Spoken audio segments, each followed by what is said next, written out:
recorded. Good. Mm-hmm. Okay. Well, today is what is today? January 25th, I believe. Yeah. Tuesday.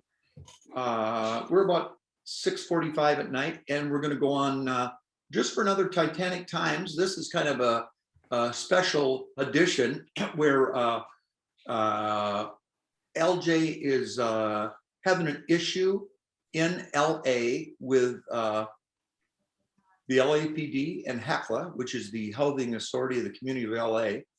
And we're just going to do a little recording of this, see where we're at, what we're doing. Explain give us the background on this, LJ. Well, some of the background is just being in the community for basically the last almost 2 years now. We've been able to develop a lot of personal relationships with a lot of the kids, a bunch of community members and parents and like that kind of stuff. And LJ, by the way, is there on a fully volunteer basis, doesn't make a dime. So yeah, that's pretty interesting. And as we've been there, you learn a little bit about the different systems that are available to help you find a job, or different resources for counseling. This is for the kids. This is for the kids. I mean, kids and parents, honestly, kids and parents. Watts Empowerment Center he's at, and he's discussing their programming for the kids. Yes. No, not at the Watts Empowerment Center. Oh, okay. Just wholeheartedly, like as a collective, what LA City Council, what different community like partnerships are supposed to do, what different governmental agencies are supposed to do. For example, what would be some of those names? So HACLA would be basically the landlord of the Imperial Courts housing project. They're the landlord of all the projects, all the 14 projects in Los Angeles County. And so the state literally owns Imperial Courts, the government. Yeah, but it's money through HUD. So it's actually federally owned property. It's managed by the state through HACLA. And because like marijuana is illegal in the property because of HUD. So you still get arrested for smoking marijuana in the housing projects, even though it's legal in the state and in the city. It's illegal on the ground. That's interesting. So overlapping federal, state, county, local jurisdictions, and that's before you get into organizations that are on the ground. So that's wild. That's complex. Yeah, well, you understand that there's a lot of organizations that are accountable for programming, for elevating community standards, for being there and assistance, whether it's to be in a school or all of these different services, counseling services, blah, blah, blah. It can go kind of on and on. What you find pretty quickly is that if you're down there daily, there's not that many organizations that are down there.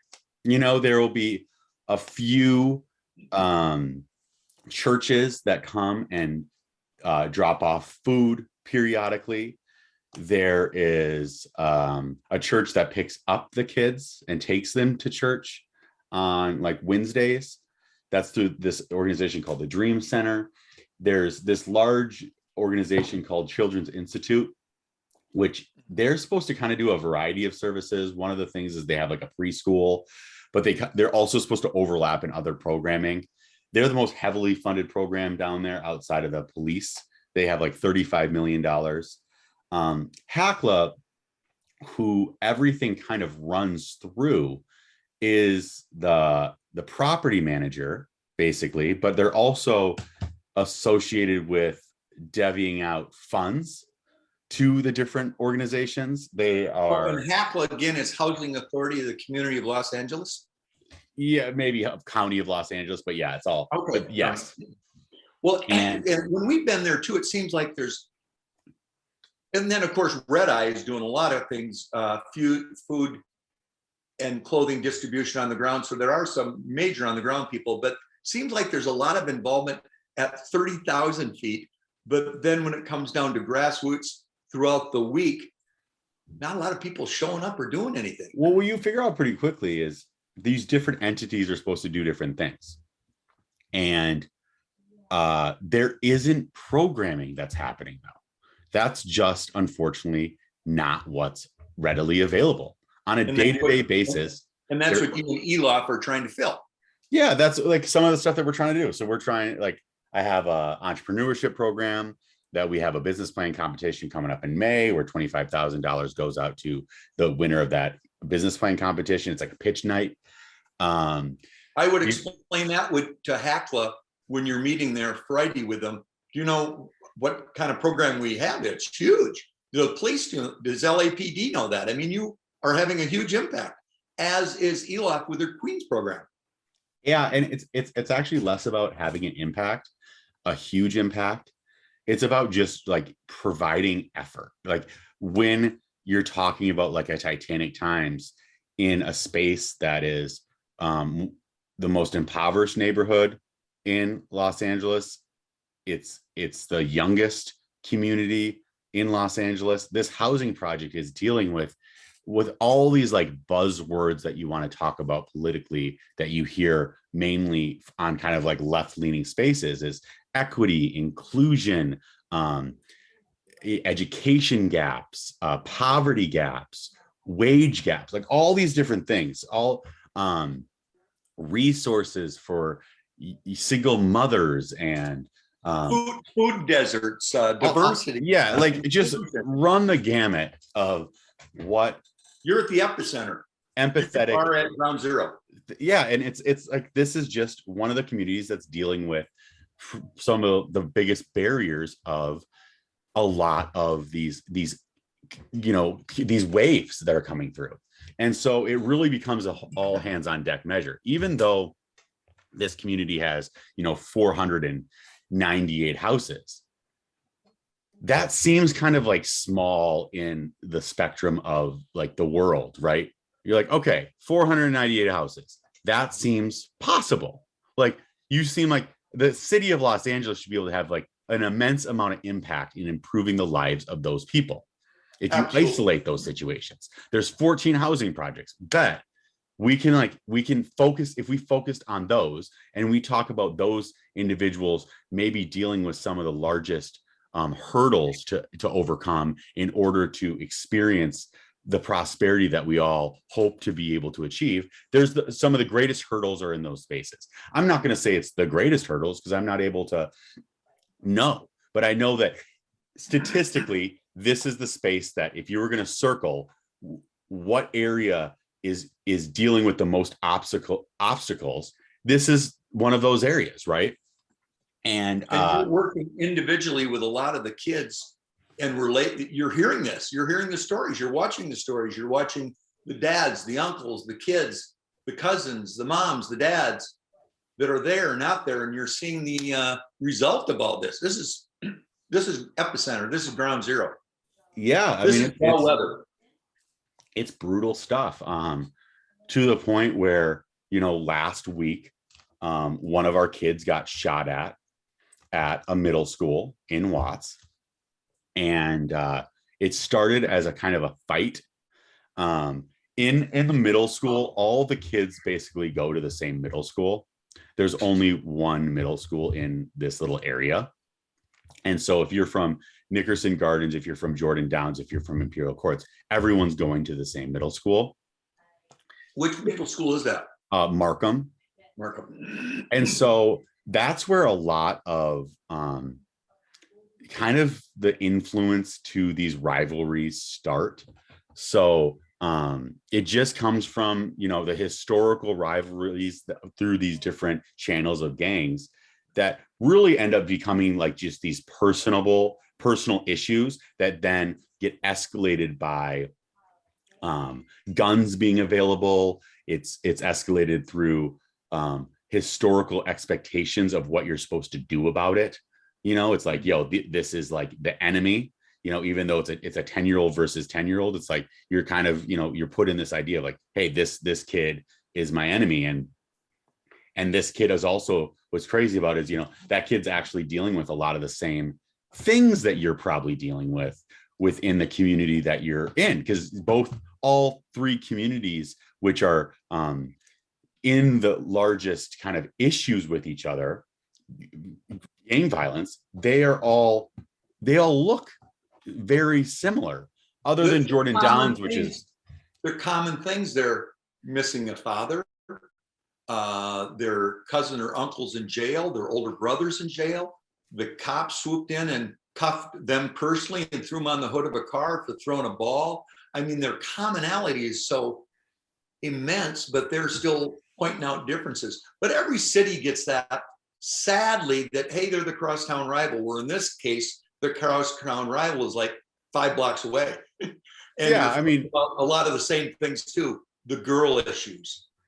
Yeah, I mean, it really gets down to like, if you're at two opposing quarterbacks from Rochester, Minnesota, they're not going to necessarily like each other because they're expected to oppose each other.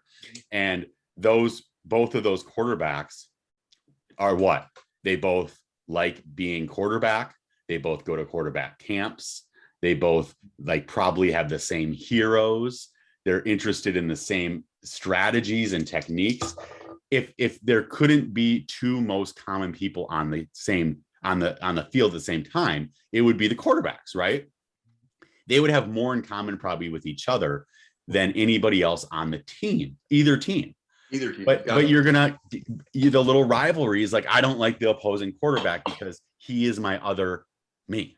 And so I'm expected not to like him. There's a expectation by my peers that I can't show forgiveness, love, grace to them. I've got to oppose him. And so, so like one of our kids got shot at, 2 got hit last week. Nobody passed away. And like one of the things that happens when you're in this space is like, I'm trying to plan for different entrepreneurship stuff. Elof's building out some of these different programs for her emergency funding and her programs that she's building with other things. But your week kind of stops, we went down there and we took some of the kids out to eat. Some of the kids that were like personally affected by this, or one of the kids that this was directed towards, I took out to eat the next day. And you kind of put people in a pause for a purpose, and the pause is just to re-foundation yourself where we're at, where we should be going. Yeah, and so what's just kind of interesting in these situations, because now that we've been there for 2 years and starting to see this stuff happen, we do find ourselves in a very personal relationship with the kids that are being most affected by these types of things. If you're not there, if you and Elof aren't there, and Justin and some others, who's doing it? I mean, there's a lot of great people, Yang and Anna, and a lot of those, but you guys are you're a major portion of the link of the chain of trying to make things right, and you don't even get paid a dime for it. You're there out of the total graciousness of your heart. Yeah, graciousness of my heart, but also a chip on my shoulder with expecting more from what we all would hope is happening in these spaces. So you're right. You can name 3 to 5 to 10 other people that are available for this, but when it's an all hands on deck situation, each individual has their specific thing that they're doing during these different times, and the fallout hits kind of everybody. Oh, sure. We are wildly underserving this community. It isn't even close. How can this city of angels with millions of people, that's what I've been baffled. I've been down there several times. Where are the people? Where are people to show up? Where's the art of showing up and giving and caring and commitment of literally being there on a routine basis? It's baffling. There should be a few handful. There should be dozens, hundreds, thousands. I mean, it's baffling. Yeah. Well, one of the things ends up happening is, so I would never jump in the way of a police activity that I had nothing of knowing of what was happening. I would ask. Say that again. I would never I would never Say that inject again. myself in the middle of a police procedure, arrest, or investigation that I didn't know anything about. And I would never inject my physical self into anything, pretty much ever, of what is going on, right? You wouldn't, you Now, haven't, and you aren't going to, yes. but I would interject in wondering and seeing what is happening. I would say, hey, what's up? That's What's the art going of on? questioning. Yeah, that's good. You can always It's ask all questions. honest. And there's a lot of times that I ask questions and they say, hey, we're arresting this guy over here. It's an investigation. I can't tell you anything about it. And that's majority of the way that they would discuss something like that. And these are young people that you know, and you kind of know their situation. well, not all the time though. Like I obviously don't, I'm still pretty naive to it. So I don't know everything that's going on. So if there's a thing where I'm like, I don't have any idea what you're talking about, I go, all right, you're doing your thing. I have nothing to know. But now I've had interactions with the police where they're trying to arrest a kid on the basis of trespassing when they know the kid lives in the neighborhood. So they'll walk up to the kid and say, hey, I want to see if you're trespassing. Tell me where you live. There's 12 CSP officers. There's a community safety partnership, which is directed by the LAPD. And it's been brought into place within the last like 10 years to be able to create officers that have better understanding, more representative lifestyles, representative ethnicities, and to really hopefully have a representative understanding, and then also to help build community relations. Yeah, so you want to build understanding, trust, and kind of a more of a family. We're in this together. We're trying to understand each other. And that relationship has been, how's that going? Well, it's tough because like there are some good officers. There's one particular officer that I appreciate. I talk to regularly, and he seems we can to name have names on this. This isn't going public. What's his name? Cervantes. Cervantes. Okay. Yeah. He's a good officer. Like he's down there, he's working with the community, he's chatting with people, but he's also kind of stuck in the middle. There's the Armada. She's kind of the head of the organization as far as overseeing like really the whole implementation county-wide of what the CSP program should be. There's Officer Whiteman, that he is the guy that is really overseeing Nickerson, Jordan, and Imperial. And then there's Officer Salzar, and he's actually like the main guy for Imperial. Okay. So that's kind of the hierarchy of the system that trickles down.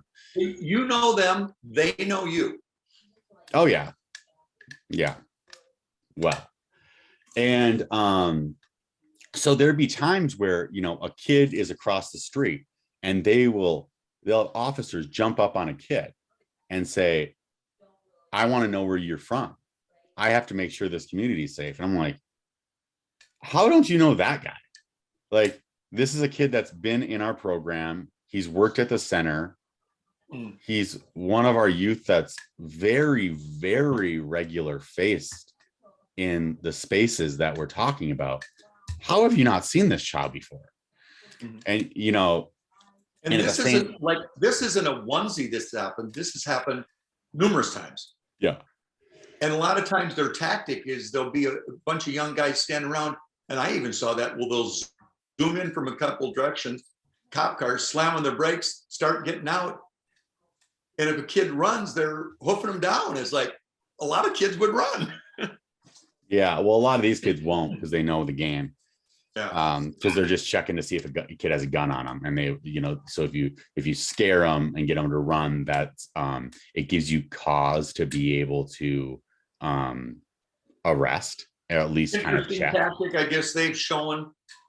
They must have statistics that works. So we'll give them a little pass. Give them a grace. Well, no, I don't know. So I don't give anybody a pass. That's not how I work. So I don't that like it's an inappropriate tactic. Like it doesn't work. It's wrong. So It's this community safety partnership, when you relate that back to them, do they get it that this is being deleterious to trying to build relationships? well, so this it's crazy. It's gotten to the point where, and I've had a lot of verbal interactions with the cops. I've had literally kind of yelling matches back and forth with them over different things. So one of the things was an officer allegedly got shot at. And so one of the officers was running around in the back and he's like, I just got shot at. I just got shot at. Let's close everything down. So, okay.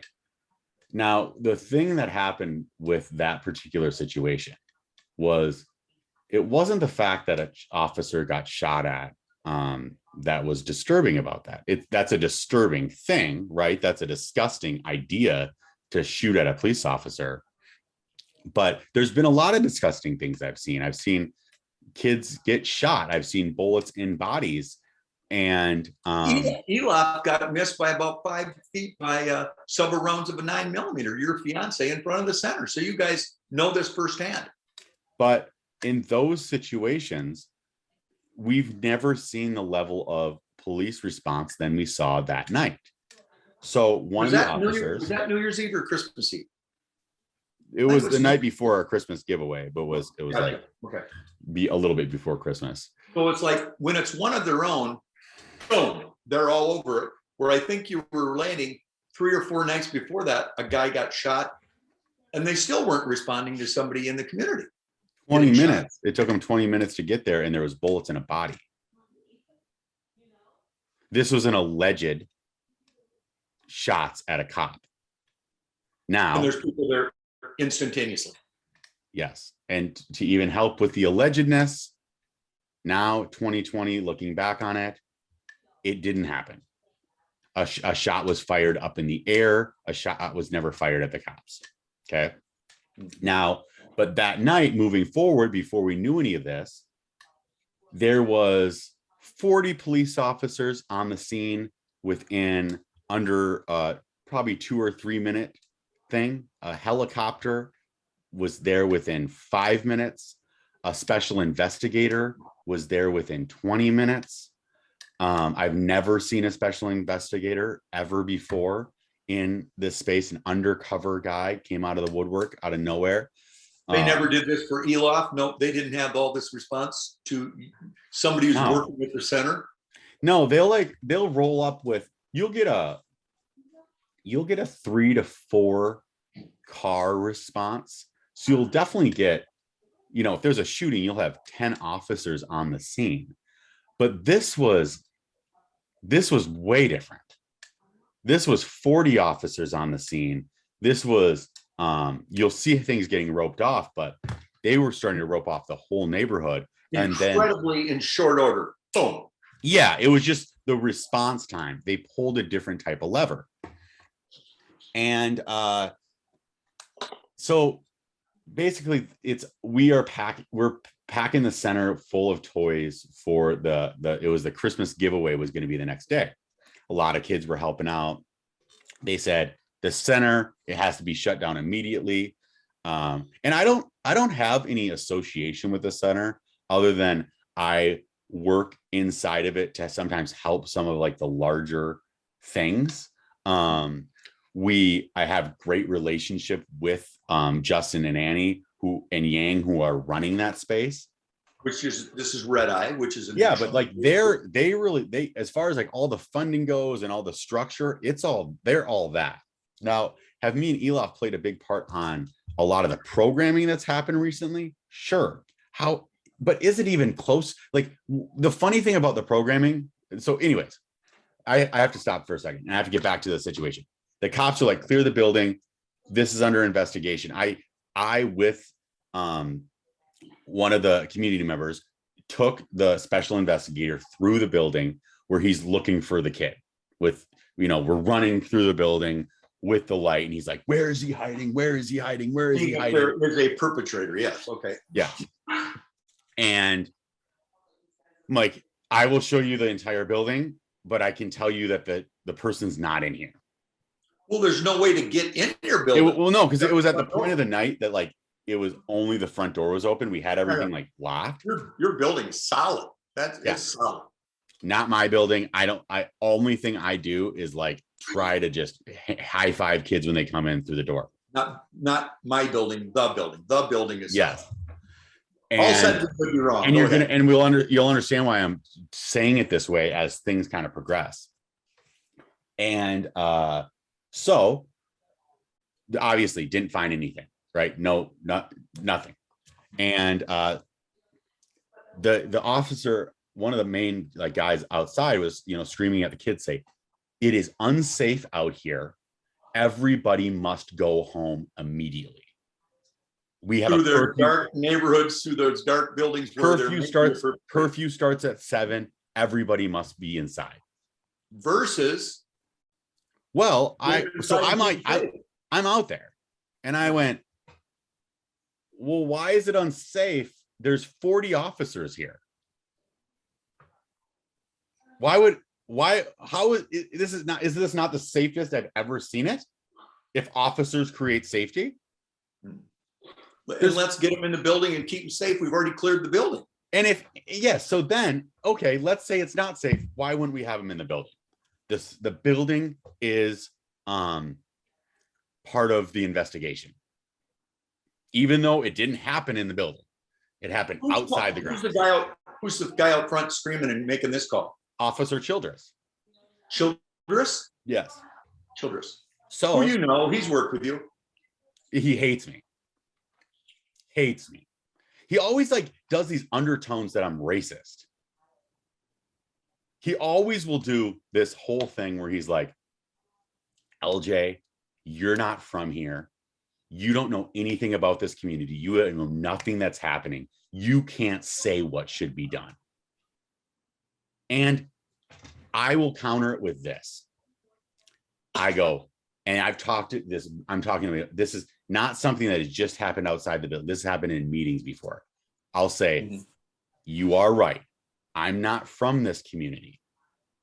I'm from a small town in Minnesota that doesn't experience policing in the way that I've seen it here. Mm-hmm. And yes, as a white dude in the United States, I've experienced life differently than a lot of these community members. And I've also come from a place with like a place of like security and safety. And you can also have critical thinking of what's appropriate, reasonable. You can put yourself in their position on that. So what I'm saying is, from my perspective, I know an entirely different life. I know that there's a different life available. And what I'm seeing here is disgusting. What I'm seeing here is wrong.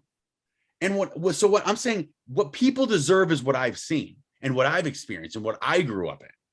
This is not appropriate. So I'm not saying like I'm supposed to be like this white guy with the answers. I'm saying that as a white dude, I've experienced something that witnessing this is bewildering. It's devastating. It's beyond comprehension of expectations of this being in the United States. Mm-hmm. This is a disaster. Mm-hmm. And he's just like, LJ, like, he's like, you can't bring up stuff like this when one of my men got shot today. I'm like, and he didn't get shot. He may have got shot at. Allegedly. Maybe. And then also, I'm like, what I have a problem with your statement is the fact that you are saying my men as if there's teams. And if anything, what you should be bothered by is when there's a bullet in a child, you should be down here yelling, one of my babies got shot tonight. One of my children is here to help. Got shot tonight. Yeah. You have taken an oath that you are supposed to create safety for these kids. Mm-hmm. And now you, in your moment when your back's up against the wall, you are showing what you really are, which is you're saying it's us against them. You've said my guy. What's different tonight? My guy got shot at. One of ours. Now, just hearing the story, it's interesting because I've seen kind of the geography kind of down there. It takes time to respond. I'm just going to say it. Was it staged?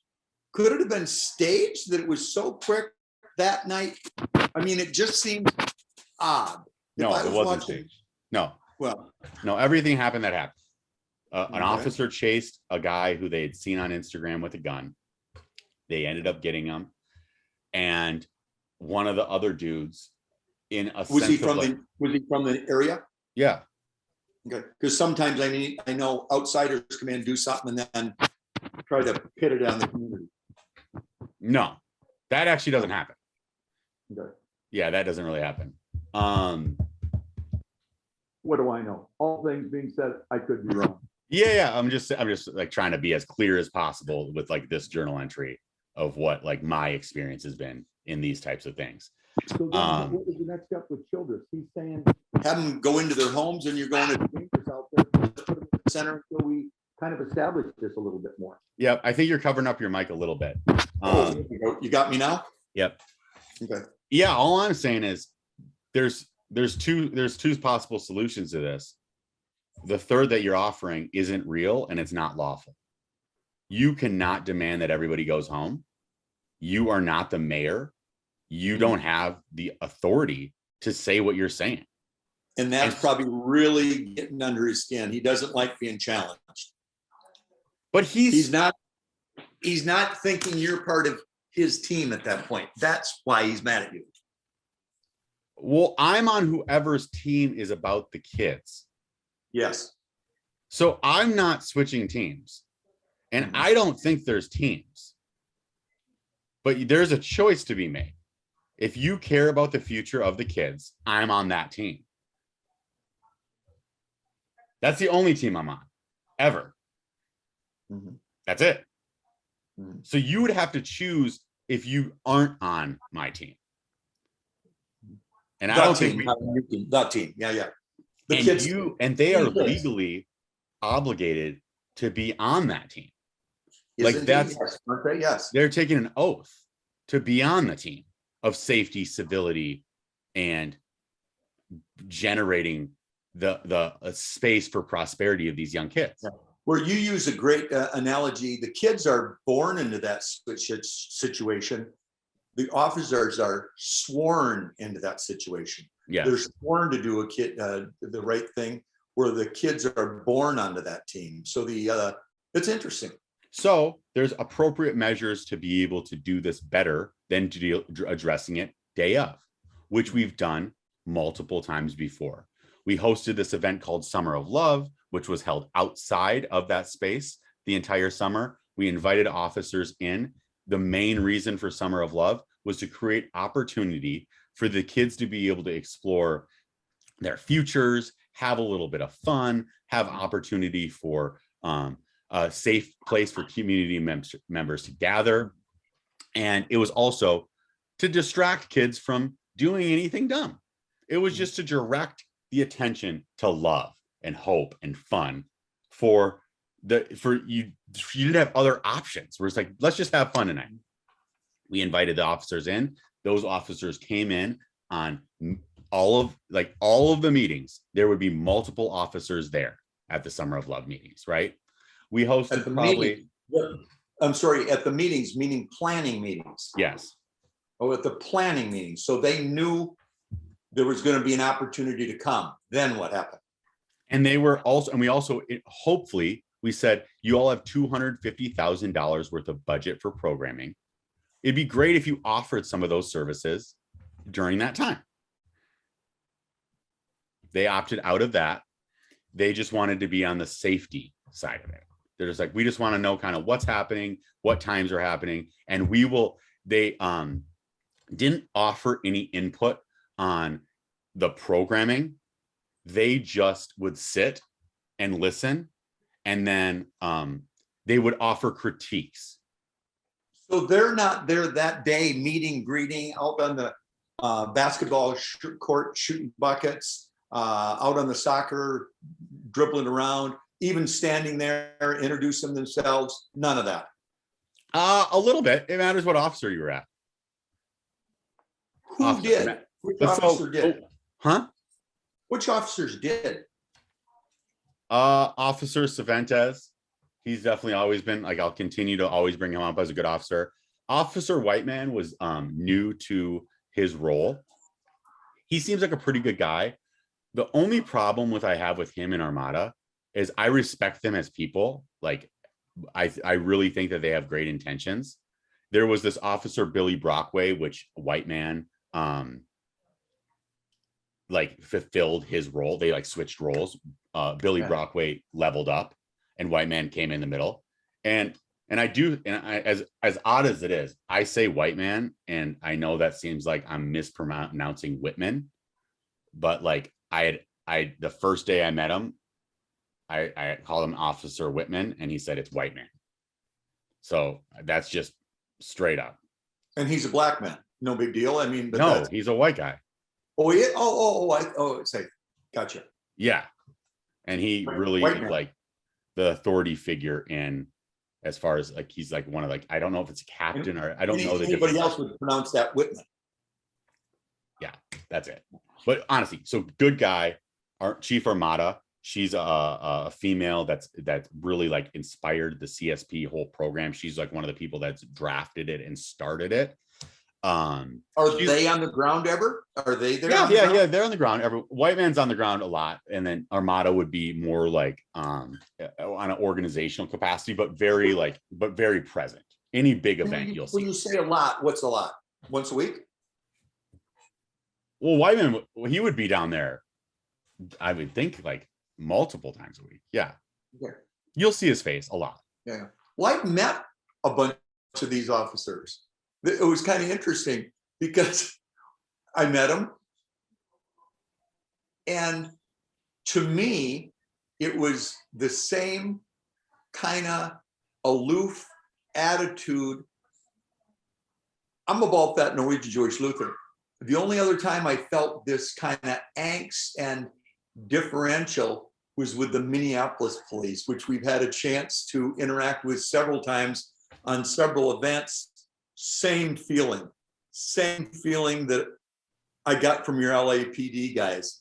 There was no trust or bonding or fellowship at all. It was just odd. You know the feeling too. There isn't words to really encapsulate and describe it except immediate distrust of them. It's baffling. It's baffling. Armada is like this very like loving, charismatic person. Yeah. Whiteman is like also very close to that. Yeah. Cervantes is like, now he's like just one of the like 12 CSP officers. He is a good representation of what's right. Like he's always talking with community members, even when things are kind of like an issue, he'll chat about it. He'll also argue with me, which is nice too. Well, like you gotta very have like dialogue. You got to have dialogue. Nobody like very dialogue. Civilly, he'll be like, LJ, like, what are you thinking about this, right? And I'll be like, oh, well, that to me, what would it be like? So like sometimes the kids will be like out front and they'll be like fighting each other, right? Hassling each other, and I kind of like will address one. I'm lucky enough to now kind of like know some of the kids, so I know if it's like two brothers in a tussle. I don't get in family fights. That's like one of my rules. I'm like, if it's family, I'm not jumping in the middle of it. I mean, if people would ever go to the ground, I would jump in the middle of it. But when it comes to shoving, I'm like, y'all are family, but you need to stop it, right? And that goes over well. Like the fights never get crazy, but sometimes a fight will go to the ground. And he'd be like, man, like, did you see that? And I was like, yeah, well, I did the best I could. He's like, see, that's one of the problems. I'm like, it's also kids being kids. I don't know what to tell you, man. He's like, I don't know. He has like that kind of like little, he's disturbed with some of the things that he sees down there. And he rightfully micromanage like a little fight. Well, he rightfully disturbed. Like the kids fight different. It's different. But So just to articulate one of the things that was crazy that happened. The first Summer of Love event, within the first hour, the police arrested a kid for littering inside of the event. Inside the wall. Record, there's litter everywhere. The litter in Imperial Court, not as bad as along the railroad tracks, but there's a lot of litter. Well, it's like inside, and I've run so many events, like 20 large events, multiple scale, up to 25,000 people, debatably up to 40, depending if you got like kind of a numbers person that flies them a little too high. And so I've like run a lot of these large street fairs and festivals and all this stuff. Never before have I seen an officer arrest somebody inside the event for littering. That was crazy. And so I immediately was like, with that situation, like, which officers was it that did it? Buenafente, and I think Corona was that. Are they normally good guys? They just were doing something silly or what? No. So they are part of the problem. Yes. Okay. So say the names again. Cervente and Corona? Nope. So Fuentes is a great officer. Say that. Yes. Pronounce it again. Fuentes is a great officer. Cervente. Okay. Nothing to do with this. Okay. Who are the kind of the Corona in this case? Huh? Who are the officers? Corona and Buenafente are brutal officers. Pronounce the last one besides Corona one more time. Buenavente. Yeah. Buenavente. Okay. Brutal officers. Buenavente's partner is Kim, and Kim is like the parking ticket guy. He just like runs around and gives people tickets. So they arrested this. Then how was that received by the community? Are they cuffing the guy and taking him out? Trying to, but we're running the event. So I'm like, you're not arresting the kid for littering. Like, it's not going to happen. Of course. They're not taking well to this. Because I'm treating this situation as if it's like a Minnesota food truck fair. Mm-hmm. I'm one of the individuals that are helping run this thing. I see someone getting arrested. I walk up. This is like part of my history of like how I work at events. I've done them since I was 16 on a scale of events over 1,000 people. When I see things, I react. I go and I act like I know what I'm doing, which I did that when I was 16. So now I'm 34. I kind of like know how. You have some experience. You know how the report of this went up the ladder, though. Corona reported it to his superior, whoever that is, that you were interfering with an arrest. So now you're a bad guy. You got to go. Because they're not giving two sides of the story. No, he didn't call a superior before I called a superior. You did? Of course. Yeah, we had his superior on the phone while the kids was in cuffs. And who was that? Who's the superior? White man. Whiteman, okay. Who you know? He knows you. No, it might have been Billy Brockway at that time. It was probably Billy Brockway at that time. Okay. Does he know you too? Is he thinking, what's Stead doing? No, he like knows that I'm going to be calling him when there's problems. Okay. One thing I do need to interject here, our culture is Vikings. And when Vikings are on the ship and coming aboard and see something, we're a little loud. Vikings are loud. I do think some other cultures misinterpret our loudness for in a bad way, which they shouldn't. Our loudness that's our culture. Accept our culture that we're a little loud. That doesn't mean we're mad. That doesn't mean we're going to threaten you. It just means we're loud. So there's Vikings. Check it out. Wayne is on our team. He is? He's showing up on Friday. Oh, whoa. He was like, they don't know who we know. Straight up, he was Change like, reactions coming into the principal's office with us on Friday. He was like, they are racketeers. He was like, he never liked. And this is the thing. So I'm talking about the first, like, we're just journaling the first, like, our documentation. So, and when I predicted they were going to ratchet up to change reaction. I think they're after your job, Eli. no. She ratcheted up to change reaction. Oh, you ratchet. You got to stop thinking that they racket before we go. We are on top. When I call Billy Brockway. Good job, Eli. When I call Billy Brockway for the Love Win stuff, when the kids are in cuffs, and she's on the phone with Armada when I'm on the phone with Billy Brockway. Don't mess with Eli. I'm calling him and saying, I'm calling you for you don't have to talk with my fiance. Like I'm like playing middleman. Like, hey, like if we don't want her to have to. I'm helping you. Yes. Like we get this straight because you are a bigger problem.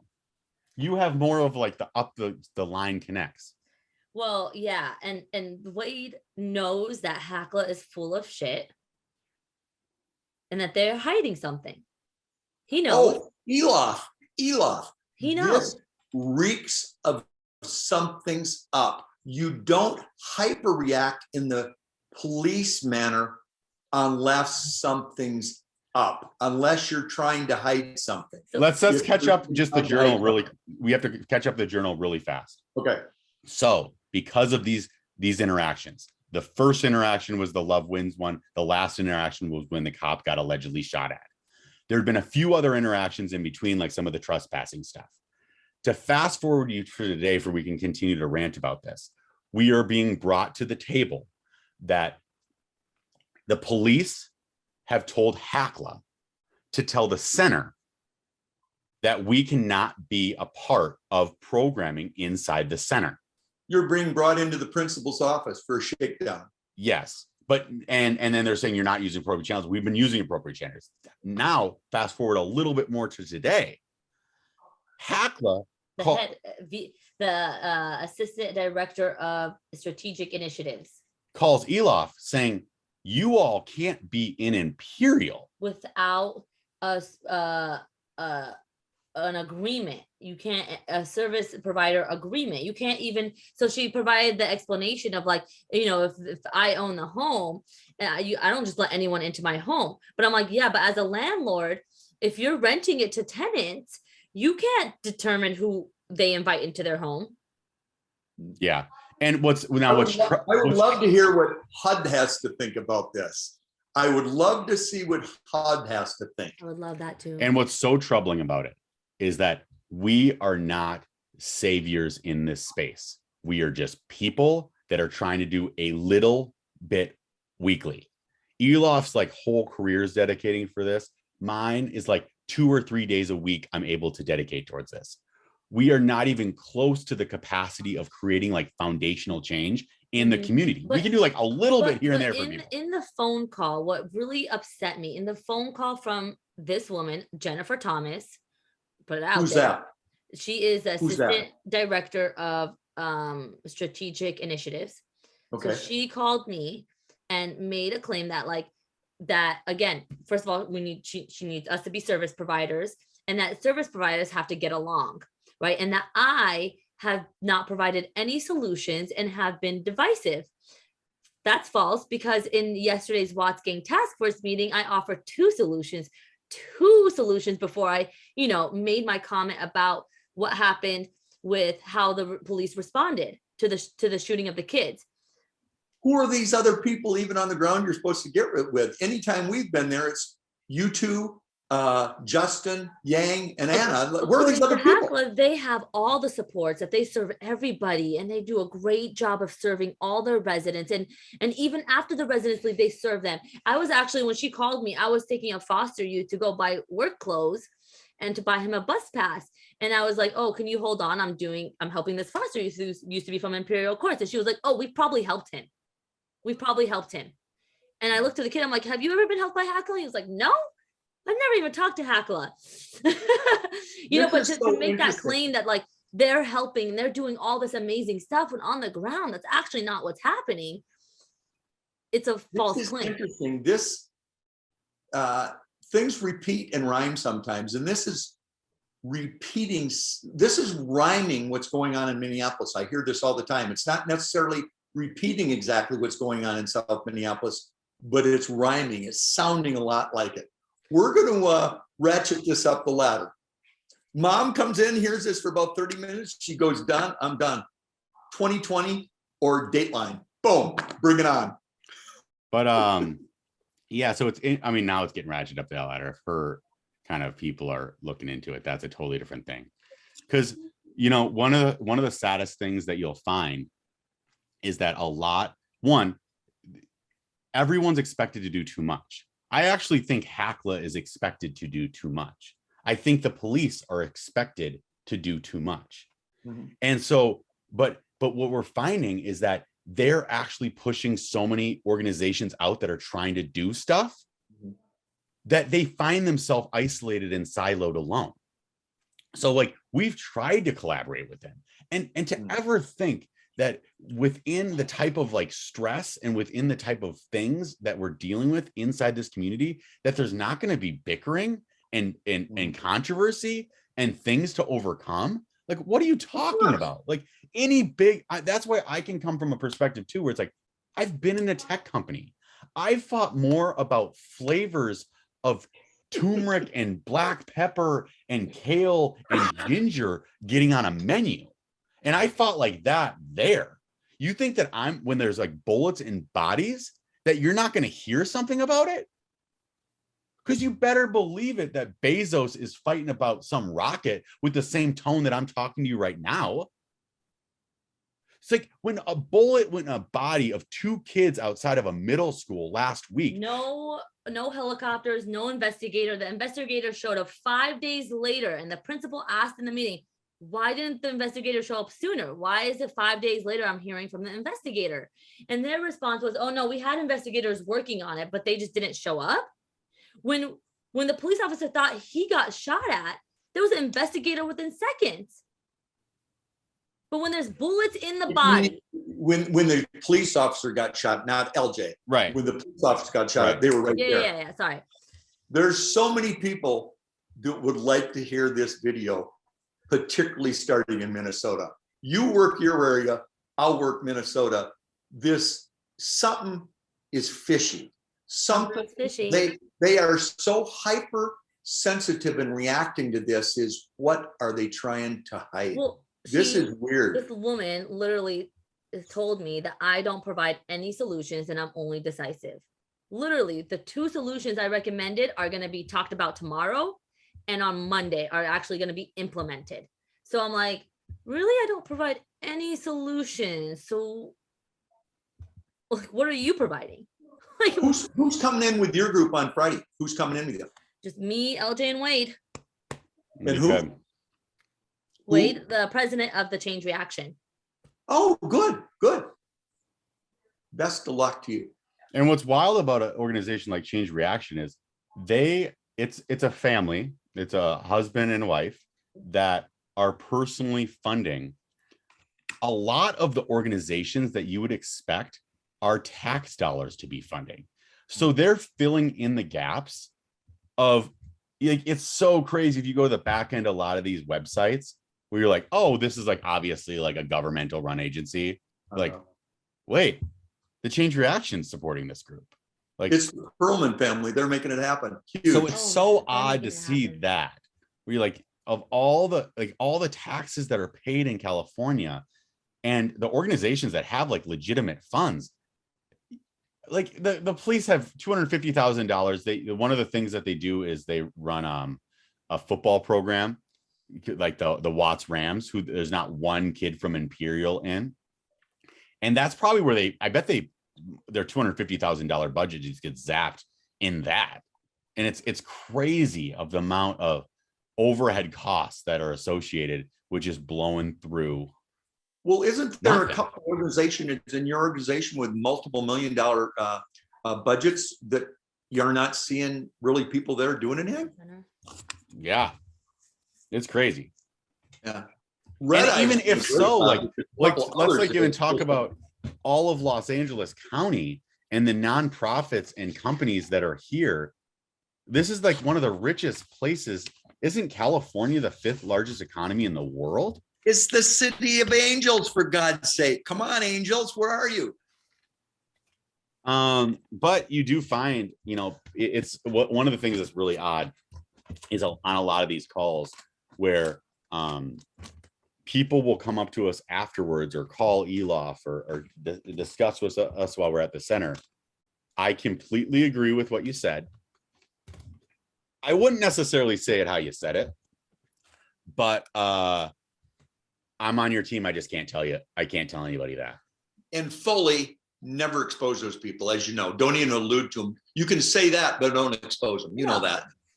I saw this in the business world where they were trying to take somebody down. We had a chief administrative officer. They were trying to take it down. And it would be kind of like you, Elaf. You're on your mic. Everyone knew they were trying to take this girl down. Everyone was in fear of their job. Nobody dared speak up. Behind the scenes, we'd go, God, we're all with you. But if we speak up, we're going. But that what's so funny about that is, and it just proves that even on a trivial level, people aren't even willing to wake up. This is like a real one. This is body and bullets. This is like a really big one. This is not a big one. This is the real, this is it. It doesn't get any bigger than body and bullets. This is it. This is ground zero. This is everything. So I'm so proud of you guys making it happen. But just imagine that on Friday, myself and Elof specifically are going to the principal's office regarding HACLA and the LAPD of saying that we are being the problem. And you know that HACLA is just there under pressure of LAPD. You know that. They're just there under pressure. Yeah, they're kind of like protect. I don't know. It's just so funny because this isn't my first time in the principal's office. Yeah, you were a good kid. You never went to the principal's office. What is interesting? I went to the principal's office. That's what I'm saying. This is not my first time in the principal's office. I didn't know that. Maybe you'll have to tell me about that in the past later. That said, I think it's interesting. Some guy has pulled you to the side. Besides, have they not warned you? Watch your back. There's a guy, and I won't actually mention his name, that on his Instagram post right now, his last Instagram post is a picture of a cop playing with some kids. Says the community safety partnership is a beautiful representation of how policing should happen within these communities. It's primed to be scaled to a national scale because they're doing policing the way it should be envisioned. And you're on ground zero, not seeing that at all. And what's he saying in private? That same person in private came up to me after a meeting 3 months ago and said, I am legitimately shaking. He was shaking, thinking that we were going to get killed by the cops because of us just saying, look, what is happening in this community is currently wrong. You have to stop taking kids and through this trespassing loophole, arresting kids, doing your stop and frisk for nothing. That was 3 months ago when it wasn't even that big of a deal, what we were saying. Yeah. And why is that? I found their The guy's programming stuff. I asked her, I was like, what programming does CSP do? She's like, no, they do it in partnership with other organizations and the gyms. That's how it's supposed to work. So they're supposed to work something out with Justin. I was like, but here in their packet, it says, these programs are established by CSP officers. They're not in partnership. It's just these officers. These are the programs that they provide in Imperial Courts. Soapbox Derby. It hasn't happened in the last 5 years, 4 years. Sled program, Christmas sled program. Doesn't happen. USC mentoring program. Doesn't happen. COVID. Never heard of it. Mountain bike program. That's a new one. Wow. They've never brought that up. Wow. What was that one? Programming for Imperial Courts. And these are funded by multi-million dollars and they're not doing anything. For Imperial Courts. This is supposed to be for Imperial Courts, not Nickerson. They have funding for Imperial Courts, and this is Imperial Courts. They did this one programming for just like a few weeks, and it was like that computer workshop, right? At the It's rack. literacy, yeah. They did it, but it's so funny because they have a $250,000 budget for this stuff. And their computer program, I think it lasted like 3 weeks max, once a week for 2 hours. I can't. Well, I think when you mentioned Nickerson I Garden, I think that's interesting because something happened over there where there was some sex trafficking issues. I think, was there not? I actually spoke to a representative from a group called Reach. They respond to children exposed to violence. Yeah. Spoke to her today. I asked her the question about sex trafficking, and she says it is rampant in the projects. Yeah, well, that's interesting because LJ and I are directly involved with the project to prevent sex trafficking. I just think that's interesting. This, to me, would lead to there's a lot more under the surface than they're trying to hide a lot more. You guys you're bringing on the spotlight. And what are they hiding? Sex trafficking, drugs, more drugs, being a conduit for the kids. There's more to this than you're ripping off a Band-Aid and they don't like it. They don't like this Band-Aid coming off. They're going to be hemorrhaging. This is interesting. This is interesting. So thank you for doing this programming tonight. I do. And this, I'm not being facetious. Tomorrow, if I were you, before you meet, I would go out and get life insurance policies on each of you. I'm dead serious. And give it to each other, to Survivor, and then also give it to your mom and your dad. Part goes here and part go there, and it all goes to Love Wins. Because this, in a parent, imagine you're talking to your kids in the future and you're in my boat. This is scary. Somebody's on the ground who knows kind of what's going on, probably even more than you, is telling your kid, watch your back, the cops may kill you. Maybe they wouldn't, but they might encourage some kid who's going to be prosecuted for something else. You do this for me and I'll do that for you. And they've done that before. This is scary. They've done that this before. Is really, I'm praying for it. This is scary. So that said, we're going to do something with this video. I can't believe Newsom won't come and see this at some point, and kind of like he did with the garbage go. He was like a deer in the headlight. This is LA? Yes, this is LA. Or Maxine Waters, who's within miles of you going, oh, I didn't know that was going on. Or Garcetti, or whoever these other people are. Where the heck are they?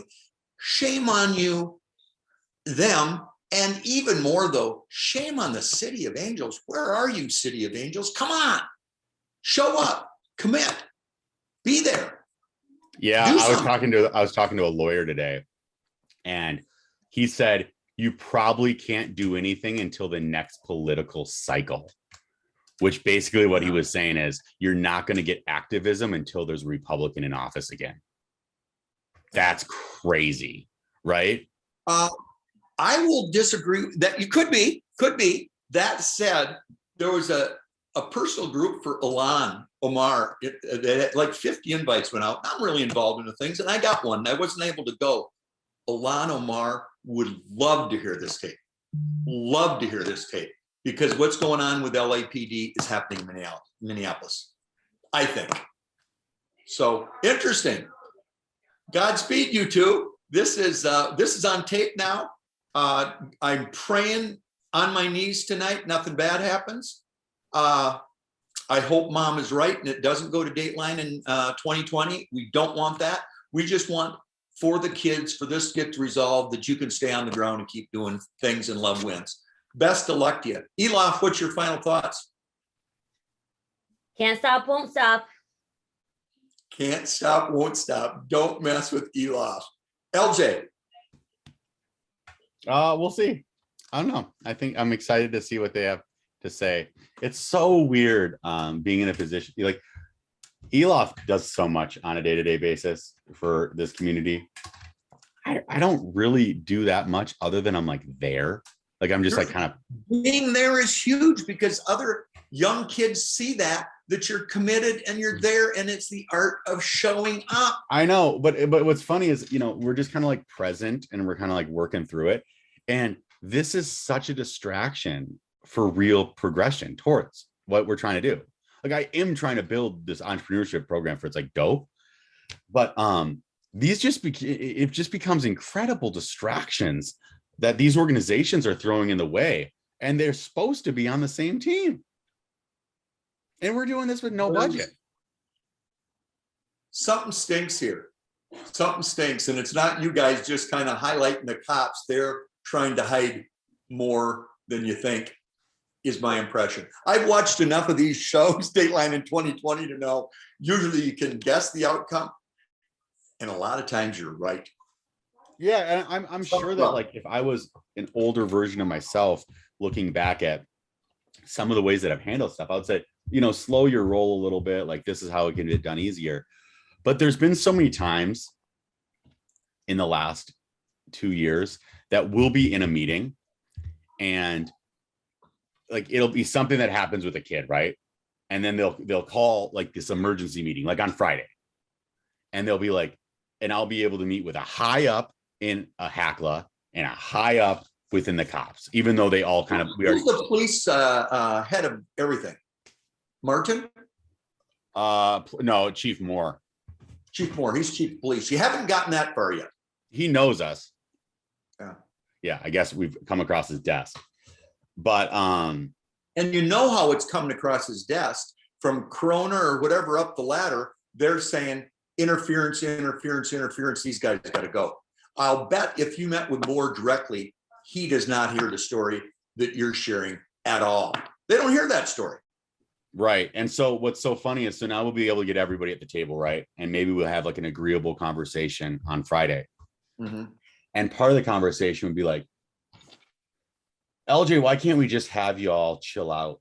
You know, what isn't it suck that we have to be all here today? And I'll, you know, you're going, yes. Yeah. No, I go, this is what needed to happen from the get-go. So if whatever action or conversation had to happen in order to get here, you have to shake the tree to get everyone to show up. Mm-hmm. So where you could look at this as, you know, LG and Elof are going to the principal's office. I love to say it with that levity. We're finally getting the meeting that we've been asking for. And what's stupid about it is, why am I getting the meeting? Mm-hmm. This is the meeting that like Big Mama should be able to get, that Yang should be able to get, that Fazo should be able to get. We should have had this years ago. And it has happened years ago. It always continues to recycle itself. But they're past what they've been getting. There's no need for a meeting because we're doing well. We're doing good. We're doing what we're supposed to be doing. And you guys are coming in going, we're on the ground. That's not what we're seeing at all. Yeah, it's one of those meetings where you have to say, I know this is hard to hear, but I might be one of your only allies, in the sense that I'm one of the only people willing to give you the truth, that nobody trusts you. Everyone is scared. And that's most their marketing orders, to build trust. Yeah, so it's like, build trust. I'm just here as a vehicle to help everyone else who's been on the calls. A lot of people have called me in support of saying, I wouldn't go about it this way, but I like respect what you're doing. I trust what you're doing. And this has always needed to happen. What's amazing is, well, first of all, thinking out loud, two, certainly, and I'm sure Elof's going to go in with a list of all the programs and handouts that you've done and you're working on. The biggest point I think you guys can make is you're there for the kids. You're there to help give a new avenue so there's not bullets, blood, and bodies. I mean, you are there to try to improve that. You could go home tomorrow, never to come back again, but you're not doing that. You're choosing to come back. You've been shot at and you're choosing to come back. How can they not get it? The police are being paid like 80, 90, 100,000 a year to be there. Heckler's being paid. You're there for free. You're there out of the goodness of your heart to make these changes. And they're asking you to leave? Something doesn't sound right. That there's more to the story. And I'm specifically going to point out, is there a Nickerson Garden connection? Is there something going on in Imperial Courts, sex trafficking? Is there a drug connection between the cops? I don't know. But there's more to the story, because you just don't react to such a minor thing. This white kid from Minnesota coming out and interacting with me. Who cares? Who cares what you think? That's interesting. I'm irrelevant, right? You are absolutely irrelevant to them, you would think. That doesn't make sense. And that's why there's only one word that comes to mind when I see these types of actions and this type of manipulation, and it really comes to, it just feels sinister, right? Absolutely. And I don't know what sinister. I don't know what that is. Like, I can't see clearly. I don't think you can ever see sinister in its clearest form, but you can feel sinister. Like, you can know what that, like, when it's close to you. And that is what this feels like. It feels like there's like this body, this like energy, this sinister thing happening, and it's pressing on us. Literally, it's interesting you mentioned that, because I couldn't encapsulate the words when I would interact with some police officers in Minneapolis and those I met in Imperial Courts. There's an aura of evil. There literally is an aura of evil or sinister. You approach it. You can never say evil, right? Like, evil doesn't work, because evil hits it too much on the head, where they're like, you can't ever say that someone's evil, right? But you can say that, like, you don't know what's in their hearts, but it's palpable. That's why you say sinister. Palpable. It's actually, it has deeper depth. Yeah. Well, if you could see auras, and I don't feel you think you can feel them, but I think you might be able to feel them. And as I got close to their aura, something didn't feel right. Something didn't feel right. I like sinister. There it is, buddy. Yeah. Godspeed. What's on the agenda tomorrow? So you'll just keep plowing through this? Yeah, I'm trying to get your site up. You what? Trying to get your site up. Oh, good. This went wonderful. This is Titanic Times at the epitome of doing good. Yeah, it's good stuff. What's the total reverse of sinister? Just God? Love? Like purity. Love. Purity. I guess you're right. All right. Godspeed, buddy. Love you. Bye. Faith, family, friends, football. God bless USA. You are truly leading by example, making it happen, and service above self. You and Elof. Go get your life insurance policies. I'm dead serious. Make them 500,000. Leave it to each other, and then to her parents and your parents. And I will dedicate everything. Will go to Love Wins. Has to. All day. And let's hope nothing like that happens. But that scares the bejesus out of me when somebody on the ground is saying that. That's scary. Yeah, but that when someone on the ground said that, they're like, feeling someone like actually like scared made me realize of how important this is. Like, I don't believe that at all, but I'm going, if you actually think that, that's the fight worth fighting. What are we talking about? He's on the ground and has been there. You're totally naive to what's going on there. And they want to keep you naive because they don't want you to find out what's going on. It seems, if it was only finding out their process for picking up a kid, they aren't reacting like this. They're jacking. The LAPD isn't putting pressure on Hackler to do that to rid you, guys. You're a nothing. You are a nothing or not. They perceive you are something, and you possibly to them are a threat. And that's funny because, they always like, and, there's different people. They addressing me, they always act like I'm like this bumbling idiot, and addressing Elof, they always kind of act like she's this like radical leftist activist kind of like vibe, right? Like the social justice warrior thing. But what's confusing to me is like, I'm like, okay, if you're looking at me with this look in your eye as if I'm like I'm a bumbling idiot. Who's Why do you- looking at you like that? The police officers? Yeah, a little bit. They just Yeah. think I'm so naive and like dumb. Like I'm like, well, then why do you care so much? Yeah, but good point. Like what Why am I such a threat to you if I'm a bumbling idiot? if I'm an idiot? What do you care so much? Yeah. This is good. It's weird. I will do my job moving this up the ladder in appropriate channels. Do the same.